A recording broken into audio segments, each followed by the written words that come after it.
Now I shall invite Commander Pakistan Fleet, Rear Admiral Abdul Munib, Hilal Imtiaz Military to kindly deliver his inaugural speech. Bismillahir Rahmanir Rahim. Distinguished guests, ladies and gentlemen, Assalamu alaikum and a very good morning. We gather here this morning at the cusp of a global change. It's a pronounced point of inflection unfolding right in front of us. We are witnessing a deepening crisis in Europe, what George Friedman called the flashpoint, an unbridled instability in Levant and uncertain situation in our West.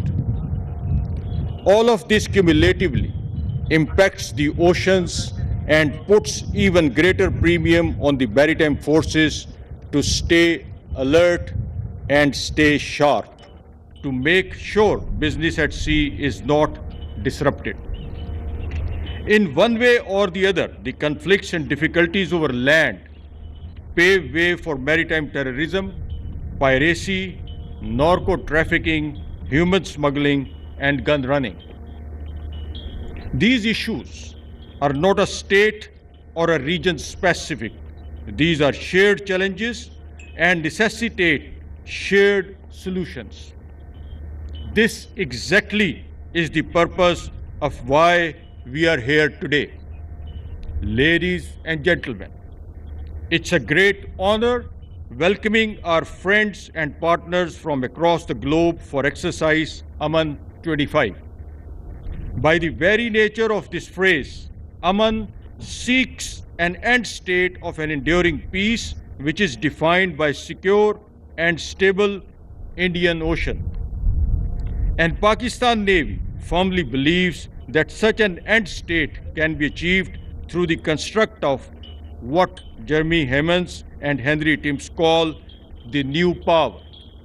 If I reuse the expression to mean that it's a time for more participatory and partner-driven efforts in pursuit of maritime security rather than doing it alone.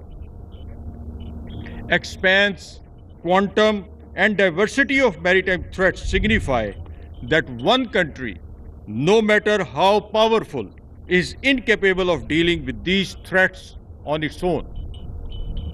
We believe that there exists a maritime cooperative continuum, and the lower end of the continuum affords us an option to operate independently, while at the other end of the continuum we can be part of multilateral constructs such as combined maritime forces. Through an independently launched regional maritime security patrol in 2018, Pakistan Navy maintains presence in vital areas of Gulf of Oman, Gulf of Aden, and the Arabian Sea. Prime purpose of RMSP is to deter the current and emerging destabilizing and disruptive actors who could exploit maritime domain for illicit activities. Ladies and gentlemen, our geography and regional setting naturally make the maritime security a sine qua non for Pakistan's national security. Volume of trade and global energy dependence on the Indian Ocean and its littoral is a conspicuous reminder that much of the progress and prosperity of many nations is directly governed by what goes on in our region. Understanding the multiplicity and nature of threats that abound the Indian Ocean and ability of international maritime forces to operate together becomes remarkably important. Aman is one of the ways that endeavors to create space for interoperability, allowing diverse and sometimes competing nations to come close and work together with an attempt to realize the common objective, that is, having stable seas. One of the most distinguished markers of Aman, ladies and gentlemen, is Aman's ability to act as an inter-regional bridge, thereby letting us learn from each other's experiences, deciphering new trends, and enabling participants to make some new friends. We started Aman in 2007 with 28 countries, steadily. The number grew, and in 2023, the tally went up to 50. Aman 25 records the highest number of participation by 60 countries in almost 2 decades old activity.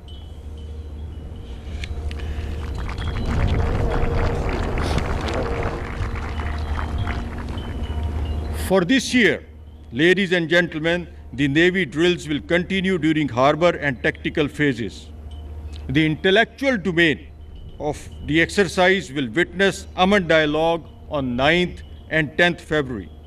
Senior naval, Coast Guard and other services leadership from afar and wide will share as how they evaluate the current, the future and the possibility for more cooperation at sea under the theme Secure Seas, Prosperous Future.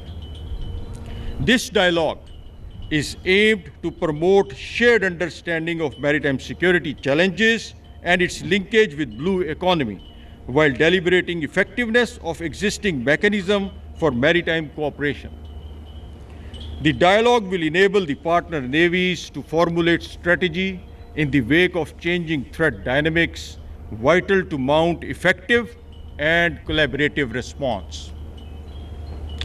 This exercise does not mean creation of a groupthink predicated on monolithic operational thoughts or such frameworks, but it intends providing an enabling environment for knowing the commonalities and understanding the differences. This will make maritime security, as in the words of Geoffrey Till, quintessentially cooperative.